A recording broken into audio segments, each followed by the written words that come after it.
raggii madaxa u ruuxi jiray markuu lahaa badda jeexaya iyo biriga jaanta mariyaaba walee geel jacaylkaan u qabo waa u jirabi ruuxa raggii iyaga oo muslina haddana markay ceelka ka shubayaan hasha ugu heesi jiray salaadiyo suub salaadaa daran suub hadday timi salaad la qalle raggii samatar baxnaan ugu bogay markuu lahaa ari iyo lo' lagu baxshaa aana kuu timidee aarlaaga geela ah naftaa lagu ilaashaaye kolay aabbahaa tahay nin kale looma aamino kurayada ay barbaarinayaan lahaanshaha geela markay ku gubaabinayaan raggii dhagaha ugu shubi jiray gooday geesigu geedida horteed gaadasheeyo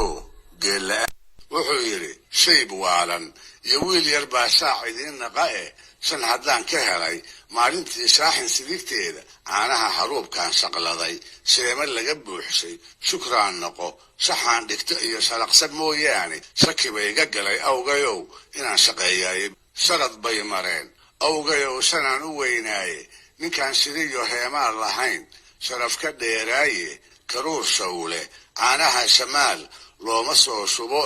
shacabkana ma dhaafo oo badduu shaba ku tuurtaaye shuqulka gaalka kama maarmo oo shaahu kaliyahay xoolaha kaleeto iyo isagu waaba kala xeere xashida kitaabkuna idiin ma ay xaraamayne nin kastoo xadreeyaaba waa u xusul duubaaye haddaan xaajiyadu weerarayn xerud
qabto uu qaar xujeeyo markaana dilo qaar kalena inta fagaara soo taago uu jeedal dubka kaga murxiyo wuxuu yidhi arxanimaan u garahaynin oo ina ogaadeena aabbowda uunbay hayaan kii arsaa'ilay waxaa iyaduna jirtay tix aad caan u noqotayoo uu shaki ku gelinayo sayidka diintiisa iyo daacadnimada halgankii uu hoggaanka u hayay isagoo isla markaana isugu hambalyaynaya rag xarunta ka baxsaday oo ay xigto ahaayeen isaguna uu u gacan haadiyey wuxuu yidhi allahu akbar eedaanku waa kaa afkiya beene ashahaaday gaalkubase waa ahlu naarkiiye saxaabihii ololku dhace wou abtiriyaaye ubaweysa waa kugu arkaa agab salaadeede hadduu uurka kaa jiro wardigu kaama orodneen waxaan uubateeyaba tolkay ooda soo jabiya abtiyaaladaa iyo ku nace ururkii reer khayre arbow jaamac iyo aadan iyo oogla kaa taga ardal yahow raggaad ku amraneed idinka ma ahayne waa uurgaslow aadan dhagax odayadaadiiye abtirsiinadaa waxay gashaa eyda reer xamarib wuxuuse ugu daraa oo caadadhaafna lagu sheegi karaa bilowgii 1920 markii ay daraawiisho jabtay ee sayidka intuu ku digtay uu ku oran jiray waa lagu digtaa duul hadduu ku daraan jiray ee daaduunka oo maxamed qabo waa ku diirsaday ee baldaya wadaadkii wakaasii dabayshaday tixayn oo tiro badan ayuu had iyo jeer daraawiish u soo marin jiray wadaadka qudhiisiro kuwa aan ka sheeqin ama kaba daran ayuu kabi jiray ha yeeshee nin madaxa iyo nin aan ahayn haddii ay isu gabyaan waxay u daran tahay ninka madaxda ah taasi waa tahay aan haddaba dib ugu noqdo sheekada duulaankii labaad ee cali dhuux uu geela kaga soo qaaday wadaadadii xerta ahaa ee isaga ka hor xoolahooda in la dhaco ay bulshadu ka shaqoon jirtay si kastaba ha